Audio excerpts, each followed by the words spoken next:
Hello everyone, this is Dr. Vishal Trivedi from Department of Biosciences and Bioengineering, IIT Guwahati. And what we were discussing about the different properties of the enzyme in the course Enzyme Science and Technology. So in this context, so far what we have discussed about the enzyme nomenclature, classifications, and then in the previous module we have also discussed about the enzyme structure. So we have discussed about the different types of methods to determine the primary structure, secondary structures, tertiary structure, and as well as the quaternary structures. And if you recall, in the previous module, we have discussed about how you can be able to produce the protein, the enzyme, in a very bulk quantities. And in this context, we have discussed about how you can be able to isolate the gene of interest, how you can be able to clone that gene of interest into the vector of your interest, and then how you can be able to utilize that recombinant DNA to overexpress the protein and purify the protein. And once you purify the protein, you can actually be able to utilize that enzyme for studying the different types of properties of the enzyme. You can actually be able to use the enzyme for catalyzing the different types of reactions, or you can be able to use that enzyme for therapeutic applications. So in this context, in this particular module, we are discussing about the different types of enzyme, different types of reactions, what the enzyme can actually be able to catalyze to drive the metabolic reactions. So in this context, what we have discussed in the previous two lectures, we have discussed about catabolic reactions.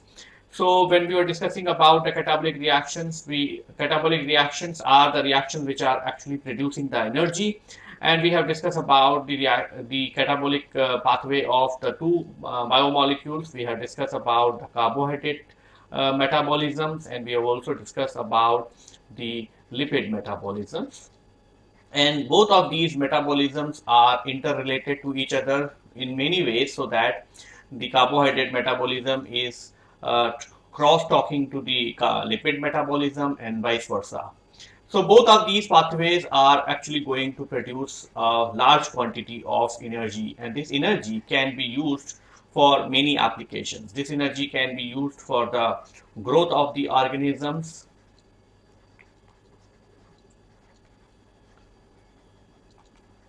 and when you want to grow, you have to synthesize the new biomolecules. You have to synthesize the protein, right? Because you have to prepare the new cell, right? So you have to prepare the proteins, you have to prepare the lipids, because you have to prepare the plasma membrane, and then also you have to synthesize the nucleic acid. And all these synthesis part comes under the reactions collectively called as the anabolic reactions. So anabolic reactions are the reactions which are actually being covering the biosynthetic pathways. And here we can actually be able to discuss. So in this particular lecture, we are discussing about the biosynthetic pathways, which is related to the amino acids. So here what we are discussing about the biosynthetic pathway of the amino acids. And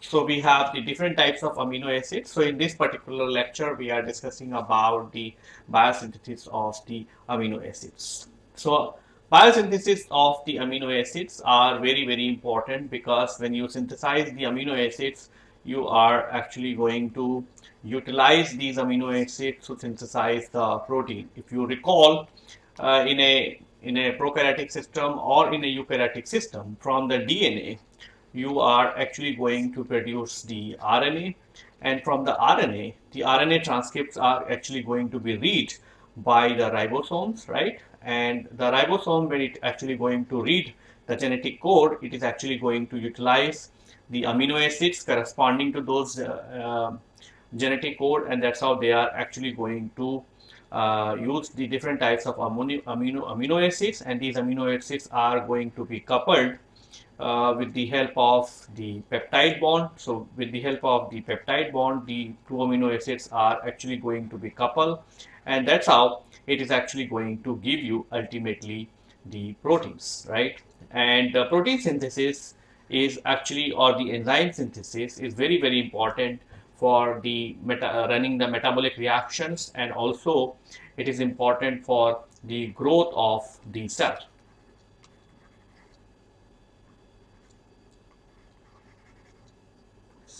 Because the proteins are the integral part of the plasma membrane, proteins are the integral part of the cytosol, and proteins are also playing a crucial role in catalyzing the different types of reactions. Now, as far as the amino acid biosynthesis is concerned, the amino acid can be categorized into the two categories. One is called as the essential amino acids, and the other is called as the non-essential amino acids, right?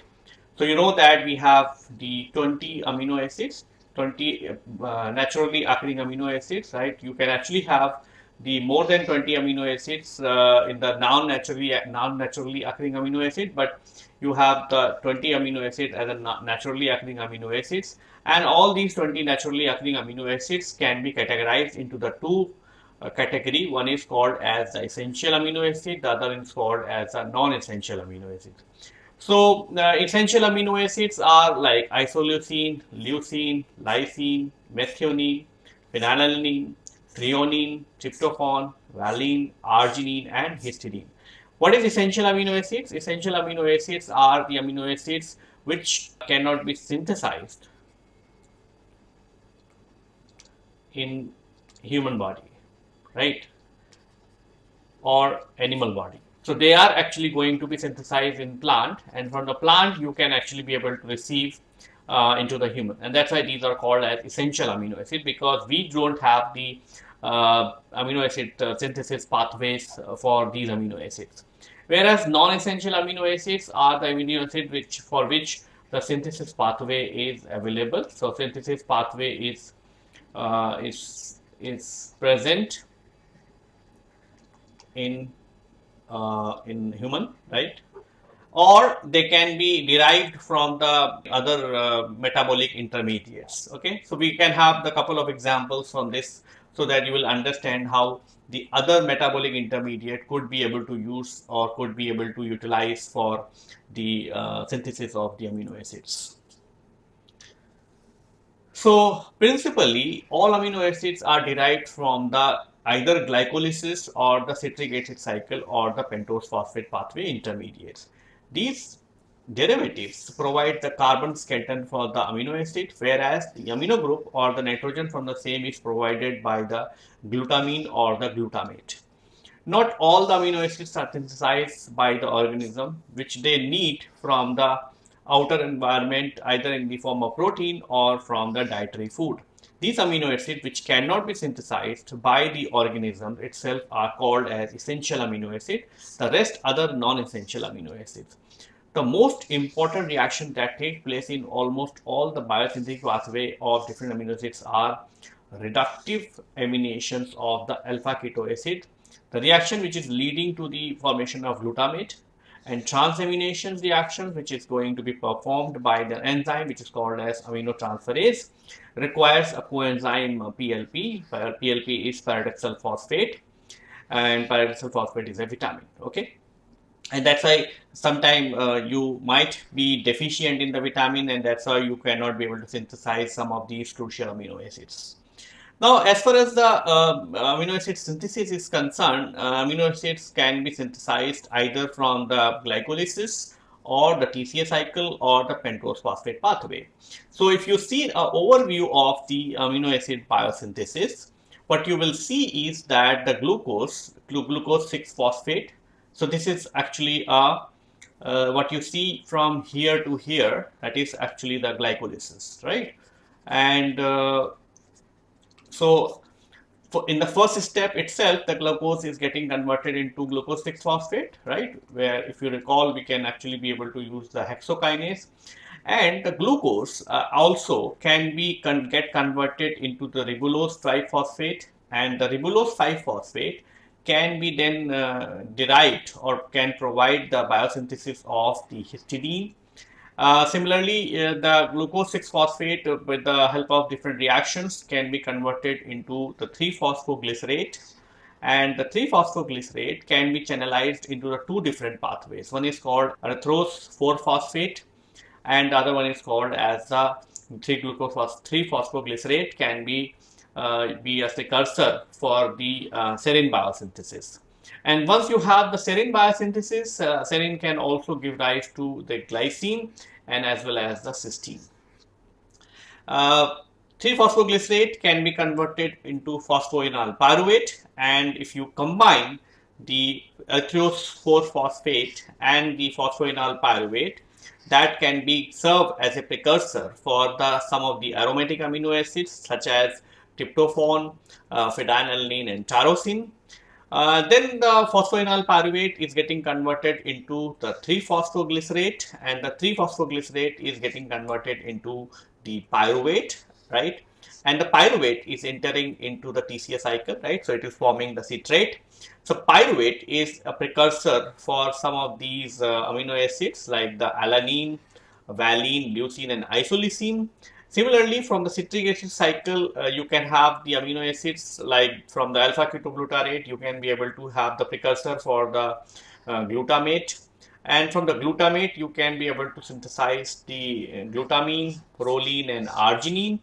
On the other hand, the oxaloacetate can be be a precursor for the synthesis of the aspartate, and aspartate can be a precursor for the arginine, methionine, asparagine, methionine, threonine and lysine. So this is just an overview to show that the importance of the carbohydrate metabolism in providing the different types of amino acids. You can see that from the each intermediates or almost all the intermediates are getting involved in the providing the precursor for the synthesis of some of the amino acids. Now, based on this, amino acids can be classified into the different families. So you can have the glutamate families. So from the glutamate families, you can have the synthesis of the glutamate, glutamine, arginine and proline. Similarly, from the pyruvate families, you can actually have the synthesis of valine, alanine, leucine and isoleucine. From the aspartate, you can actually have seen that from the TCA cycle, you can be able to synthesize the aspartate, and from the aspartate, you can have the aspartate, arginine, asparagine, methionine, threonine and lysine. Similarly, from the serine, you can have the synthesis of serine, cysteine and glycine. And from the aromatic amino acids, you can have the tryptophan, phenylalanine and tyrosine, and from the histidine you can have the synthesis of the histidine. So these are the some of the families, amino acid families based on the biosynthesis. So you can have the glutamate, you can have the pyruvate, you can have the aspartate, you can have the serine, you can have the aromatic amino acids, and you can also have the histidine. Now let's see how you can be able to have the biosynthesis of some of the amino acids. So we'll start with the glutamate. So biosynthesis of the glutamate and the glutamate derivatives such as glutamine.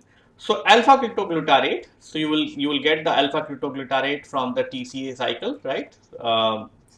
And once you prepare the alpha ketoglutarate, it is actually going to be get converted into the glutamate by the help of the reactions which are going to be catalyzed, and the glutamate is then going to be get converted into glutamine, proline and arginine.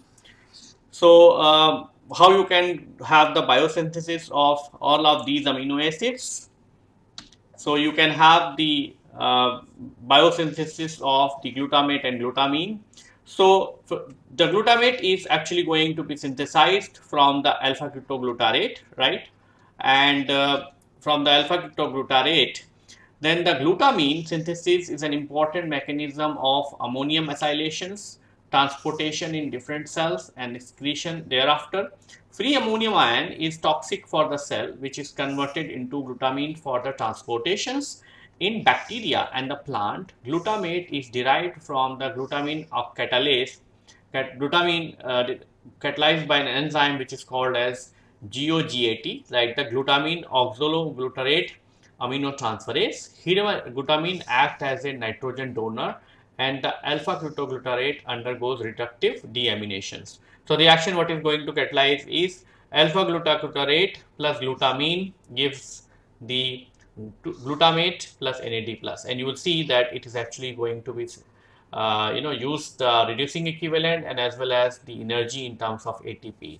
So this is what it is going to form, right? From the glutamate, you are going to have these reactions, and that's how it is actually going to synthesize the from the glutamine to glutamate. Animals don't have the glutamate synthase, therefore they maintain the high level of glutamate by the transamination of the alpha glutoglutarate while amino acid catabolism. Glutamate can also be formed by the glutamate dehydrogenase in a single step reaction in below. The reaction takes place in the mitochondria. The enzyme cannot distinguish between NADH and NADPH. So alpha glutoglutarate with ammonia and NADPH will give you the glutamate and NAD plus. So what you see here is that the from the glutamate, it is actually going to first get the the consumption of one amount of ATP, and as a result, it is actually going to form the gamma glutamyl phosphate. The enzyme what is going to catalyze this reaction is called as glutamine synthase. And then from the glutamine synthase is again going to catalyze another round of reaction where it is actually going to take the ammonia from the cell, right, and it is actually going to assimilate that ammonia to synthesize the L-glutamine, and L-glutamine is actually going to be, if there is a requirement of production of L-glutamate, the L-glutamine is actually going to be, get cleaved. The ammonia is going to be cleaved by the enzyme which is called as glutaminase, and that's how the ammonia is going to be released. And this ammonia is going to be a toxic byproduct. As I said, ammonia is very toxic. So this ammonia is going to be assimilate in the form of urea, and the urea is actually going to excrete out from the body. This anyway we are going to discuss in detail later on. And by doing so, the glutamine is going to be get converted into the glutamate. Then the second pathway is the biosynthesis of the serine, glycine and the cysteine. So 3-phosphoglycerate is going to be synthesized during the glycolysis, and that is actually going to give you the serine, and that serine is going to be a precursor for the two amino acids. One is called as the glycine and the cysteine, right? So how we are going to have the biosynthesis of serine, glycine and cysteine? Serine is derived from the oxidation of 3-phosphoglycerate by an enzyme which is called as phosphoglycerate dehydrogenase in the presence of NAD plus to produce the 3-phosphohydroxypyruvate. So this is what 3-phosphoglycerate. It is actually going to be get the reduction, and as a result of this, it is actually going to form the 3-phosphohydroxypyruvate. And the enzyme what is going to catalyze this reaction is called as phosphoglycerate dehydrogenase, and one molecule of NAD plus is going to be get converted into NADH, which means it is actually going to produce some amount of energy. So instead of consuming the energy, it is actually going to produce the energy. And then in the second step, the glutamine transfer its amino group to the above synthesized product to yield the 3-phosphoserine, followed by the hydrolysis of phosphate group by the enzyme phosphoserine phosphatase to yield the serine. So in the second step, since you don't have the ammonia into this molecule, the glutamate is going to contribute into the ammonia, right? So glutamate is going to get converted into alpha glutarate, and it is actually going to transfer the ammonia to the molecule, and as a result it is actually going to form the 3-phosphoserine, and this reaction is going to be catalyzed by an enzyme which is called as phosphoserine aminotransferase. And once the phosphoserine is going to be formed, then there will be a dephosphorylation reactions which is going to be catalyzed by the phosphoserine phosphatase, and as a result it is actually going to synthesize the glycine, and as a result it is going to synthesize the serine. Once the serine is formed, it is actually going to be acted by the enzyme which is called as serine hydroxymethyltransferase or SHMT, and by the help of this the serine is going to be get converted into the glycine. The the tetrahydrofolate is going to be get converted into N5 and 10 methylene tetrahydrofolate, and the serine hydroxymethyl transferase, the SHMT, is always utilizing the PLP or the pyridoxal phosphate as a cofactor for catalyzing these reactions. So the pathway for the serine and glycine are almost the same, except for the synthesis of glycine after the removal of carbon atom from the serine by an enzyme which is called as serine hydroxymethyl transferase. In the above reaction, the beta carbon of the serine is accepted by the tetrahydrofolate in the presence of PLP. In plants and bacteria, cysteine is derived from the serine, and for which the sulfur is obtained from the environmental sulfates. Firstly, an acetyl group is attached to the serine from the acetyl CoA to form the O-acetyl serine. This reaction is performed by the enzyme which is called as serine acetyl transferase. The reduced sulfur is then incorporated into the above product by an enzyme which is called as O-acetyl serine lyase to yield the cysteine. In mammals, the process is quite different. The carbon skeleton and the sulfur for serine biosynthesis is given by the two different amino acids, that is the serine and the methionine respectively. So, in the cysteine synthesis is different in the plant versus the animals. Then we have the another biosynthesis of the aspartate family amino acids. So from the oxaloacetate, you are going to have the transamination reaction, and that is going to synthesize the aspartate. And from the aspartate, it is actually going to give you the asparagine. If there will be amidations, then it is actually going to form the asparagine. Whereas from the aspartate, you can be able to synthesize the amino acids, threonine, and lysine. So from the aspartate, you can be able to synthesize the methionine, threonine, and the lysine. Then we have the biosynthesis of the pyruvate family amino acids. So from the pyruvate, you can actually have the transamination that is going to give you the alanine. From the pyruvate, you can actually have as a precursor for the valine, isoleucine, and as well as the leucine biosynthesis. So let's see how you can actually have the biosynthesis of the aspartate family groups. So the carbon skeleton for the aspartate and alanine is derived from the oxaloacetate and the pyruvate itself respectively, whereas the amino group is provided by the glutamine for both the amino acids. In the above reactions, the alpha-glutaglutarate is formed as by a byproduct along with the alanine and aspartate as the amino acid. This is an example of the transamination reaction, and it is catalyzed by the aminotransferases in the presence of the coenzyme, that is the PLP. So pyridoxal 5-phosphate or the aldehyde containing coenzymes. So what you have is you are actually going to have the oxaloacetate. So oxaloacetate you are going to get from the TCA cycle, right? And this oxaloacetate is going to react with the glutamate, and then there will be a transamination reaction. So this amino group is actually going to be transferred onto the oxaloacetate, and as a result it is actually going to form the aspartate. On the other hand, the glutamate is going to get converted into the alpha-glutaglutarate, and this type of reactions are called as the transaminations, and these reactions are going to be catalyzed by the enzyme which is called as the transaminases or the aminotransminases. Okay, so in this reaction, what it is happening is that it is actually taking the amino group from the one enzyme and one amino acid, and it is converting, putting it onto the second molecule. So there is a transfer of amino groups from the one molecule to another molecule, and that's how it is actually going to synthesize the one amino acids. These reactions are reversible, so you can actually have, if there will be aspartate and alpha-glutaglutarate, it is actually going to run in this direction, and it is actually going to synthesize the oxaloacetate and glutamate, and that's how the TCA cycle can very easily be able to communicate with the amino acid biosynthesis, right? So you can imagine that if there will be a deficiency of amino acid, the TCA cycle will pull the intermediates toward the amino acid biosynthesis, and the reaction will run in this direction, and that's how you're going to have the synthesis of aspartate.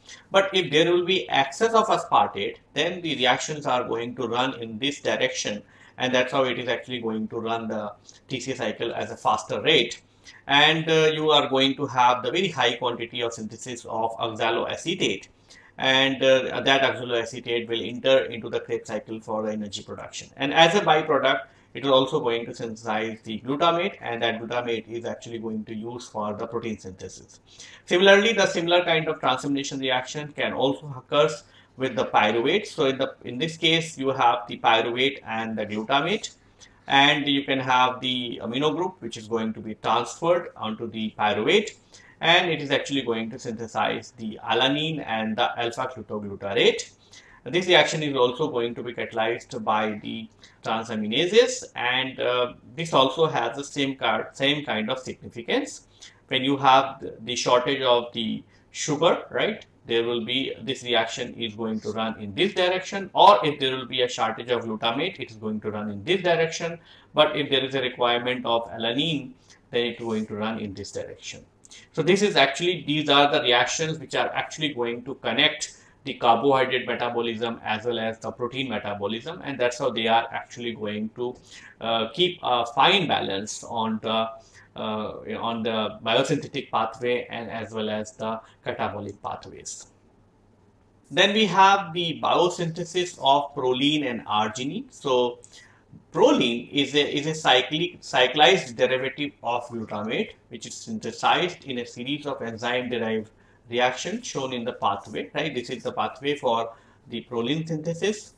In this pathway, a key intermediate, glutamate gamma semi-aldehyde, is formed, which undergoes rapid cyclization process followed by the reduction by an enzyme which is called as pyrroline carboxylate reductase to finally yield the proline.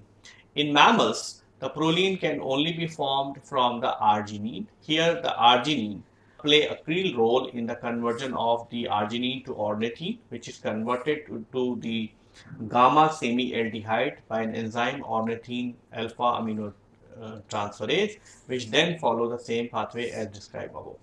In animals, the arginine is produced. So this is what you have, the synthesis of the proline, right? So from the glutamate, you have the phosphorylations by the enzyme which is called as glutamate kinase, and it is actually going to form the gamma glutamyl phosphate, gamma glutamyl phosphate, and gamma glutamyl phosphate is going to be oxidized by the enzyme by the called as gamma glutamyl phosphate reductase. So it is actually going to be reduced, and that's how it is actually going to form the glutamate semi-aldehyde. And glutamate, as soon as the glutamate semi-aldehyde is going to be formed, it is actually going to get cyclized to give you the pyrroline 5-carboxylate, and pyrroline 5-carboxylate is going to be go for the another round of reduction by the enzyme which is called as pyrroline carboxylate reductase, and as a result it is actually going to form the proline. And whereas in the case of in animals, the arginine is produced from the glutamate in urea cycle. Principally, arginine is a derivative of the ornithine, which can also be produced from the glutamate gamma semi-aldehyde by the transamination reaction, but the cyclization of gamma semi-aldehyde indicated the enough supply of the same to synthesize the ornithine. In the case of bacteria, there is a de novo pathway altogether for the formation of ornithine and therefore arginine also. So these are the another pathway of the aromatic amino acids. So in the aromatic amino acids, you can actually be able to use the phosphoenol pyruvate, which is going to be formed from the glycolysis, and the erythrose phosphate, which is from the pentose phosphate pathway. And when they come together, they are going to serve as a precursor for all the aromatic amino acids such as tyrosine, tryptophan, phenylalanine, and the tyrosine. So tryptophan, what is going to be formed, can be converted into tyrosine. The branch pathway is main route for the formation of aromatic amino acid in the plant, bacteria, and fungi, in which the phosphoenol pyruvate and the erythrose phosphate react to form the shikimate, which is converted into the chorismate. and that act as a branch point for the formation of three amino acids, that is the tryptophan, phenylalanine, and tyrosine. In tryptophan synthesis, the chorismate is converted into anthranilate, where the glutamine donates its nitrogen atom that becomes a part of the indole ring. The indole ring of the tryptophan is derived from the anthranilate and the other two carbon from the PRPP, which is phosphoenol pyruvate. So, in the first step, you are going to have the synthesis of the chorismate by the interaction of the phosphoenol pyruvate and electrolysis for phosphate, which is going to form the shikimate, and then shikimate is going to be converted into the chorismate. So once the chorismate is going to be formed, it is actually going to get the amino group from the glutamine, and the enzyme what is going to catalyze and it is going to get converted into the glutamate, and the enzyme what is going to synthesize this reaction is called as the anthranilate synthase, and as a result it is actually going to form the anthranilate, right? So from the chorismate you are synthesizing the anthranilate, and from the anthranilate it is actually going to get the pyruphos phosphate. So anthranilate phosphoribosyl transferase is going to catalyze the addition of these ribose sugars, and that's how it is actually going to form the 5-phosphoribosyl anthranilate, and then anthranilate is getting converted into the indole 3 glycerol phosphate synthase.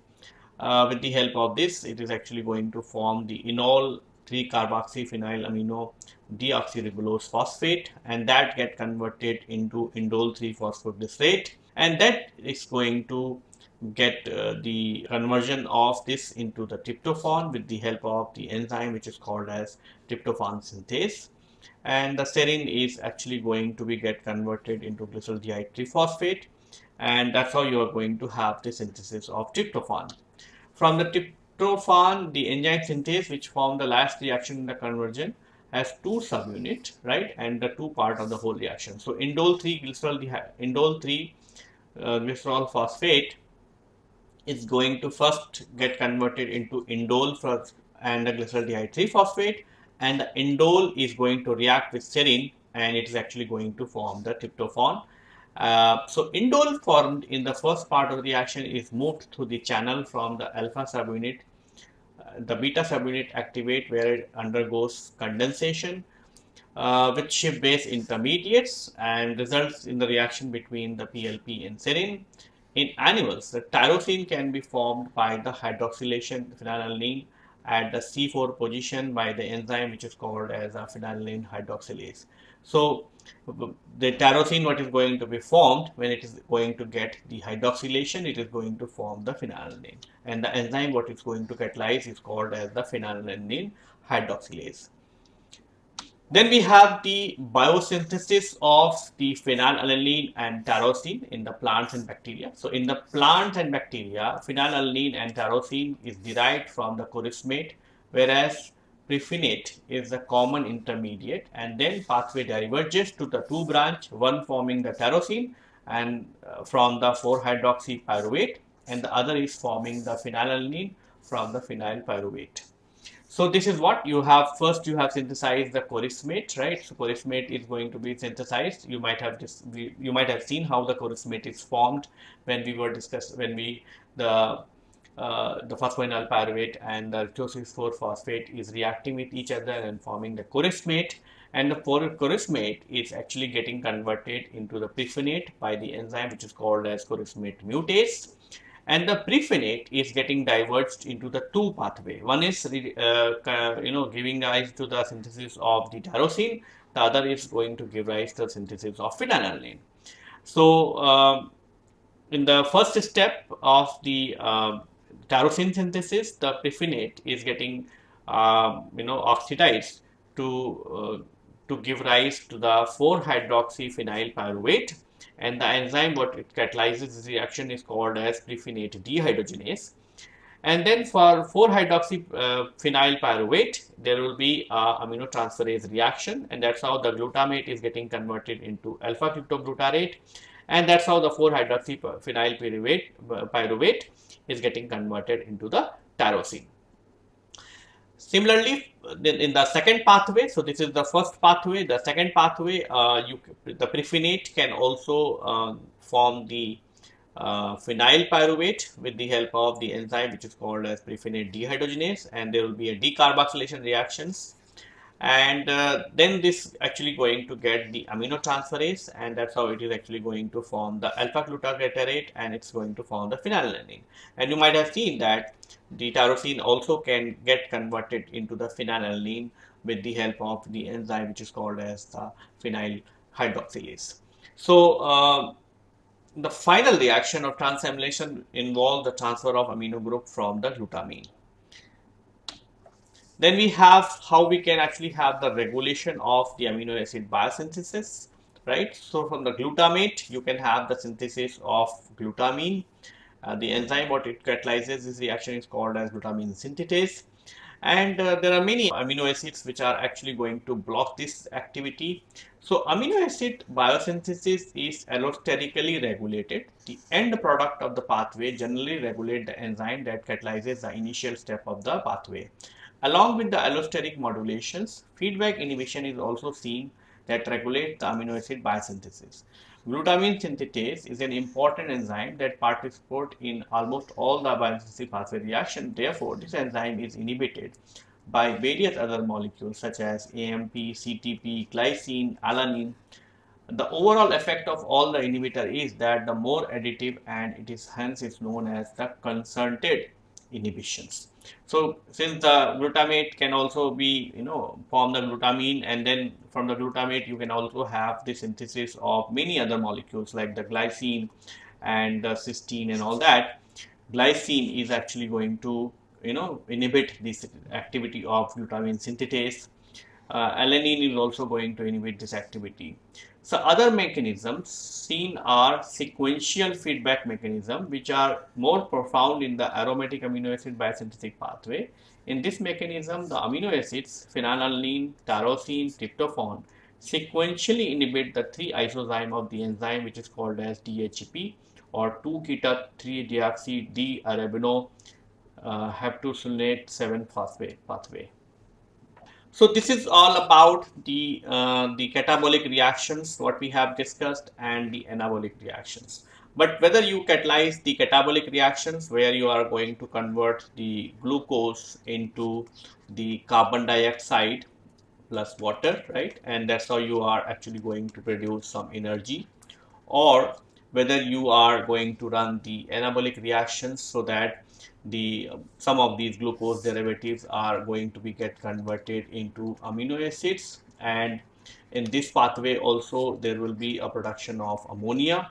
So whether you are forming the carbon forming the carbon dioxide, or whether you are releasing the ammonia into the reactions, both of these intermediates, or both of these molecules are you know toxic to the cell, and that's how you can actually be able to have the pathway so that you can actually combine these two and form the one of the very less toxic byproduct, and that is called as the urea. So urea is actually going to be a natural non relatively less toxic byproduct which can be synthesized with the help of the ammonia and the carbon dioxide to form the, and that actually is going to be released out in the skitra.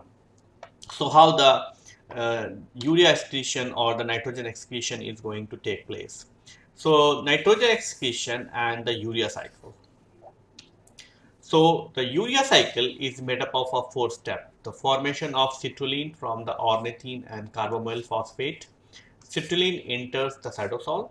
Then we have the arginosuccinate formation via citrulline AMP intermediates, and the arginine formation from the arginosuccinate. This reaction produces the fumarate which enters the citric cycle, and the urea formation, this reaction also regenerates the ornithine. Interconnection of urea cycle and the citric cycle. The urea cycle results in the net conversion of oxaloacetate to fumarate, both of which are intermediate in the citric acid cycle. The two cycles are then interconnected. The linked cycles have been dubbed the Krebs bicycle. The aspartate arginosuccinate shunt refers to the pathway that connects the citric acid cycle and the urea cycle. These effectively connect the fates of the amino groups and the amino acid carbon skeleton. Some citric acid enzymes such as fumarase and the malate dehydrogenase have the isozymes that are found in both the cytosol and the mitochondria. If the urea cycle, the purine biosynthesis or other activities produce fumarates in the cytosol, it can be changed into the cytosolic malate, which is then utilized in the cytosol or transferred into the mitochondria through the malate aspartate shuttle to start the citric acid cycle. So this is what it is actually. So you have the glutamine, and from the glutamine you are going to have the production of glutamate and ammonia. Then from the ammonia can be shuttled between the different amino acids with the help of the amino acid transaminases and all that.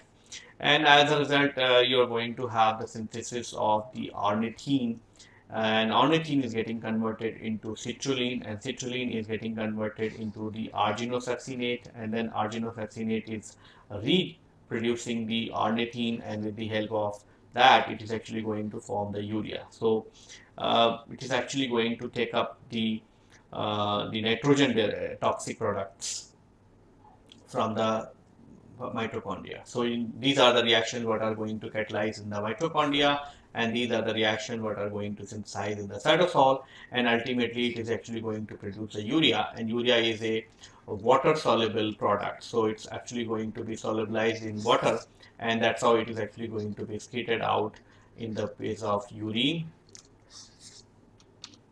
So the urea cycle. The urea cycle's activity is controlled at two levels: enzyme synthesis and the allosteric regulation of the enzyme that catalyzes the formation of carboxyl phosphate. Four high energy phosphate groups are required to produce one urea molecule. To generate the carboxyl phosphate, two ATP molecules are needed, but only one ATP is needed to make the arginosuccinate, which is made by the pyrophosphate cleavage of the latter ATP into AMP and PPI, which is hydrolyzed to give the 2-pi. So the urea cycle, the regeneration of the oxaloacetate in the malate dehydrogenase reaction results in NADH, and the urea cycle also need to be the net conversion of oxaloacetate to fumarate. During the mitochondrial reaction respiration, each NADH molecule can produce up to significantly lowering the overall reactions.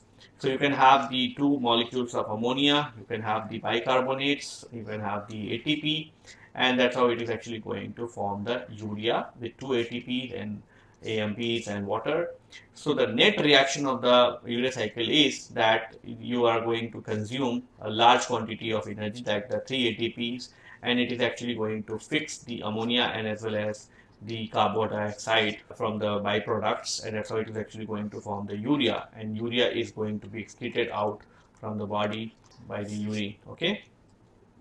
So this is all about the catabolic and anabolic reactions where the enzymes are playing very crucial role. So what we have discussed about the catabolic reactions which are responsible for energy productions, and in that context we have discussed about the carbohydrate metabolisms and as well as the lipid metabolisms.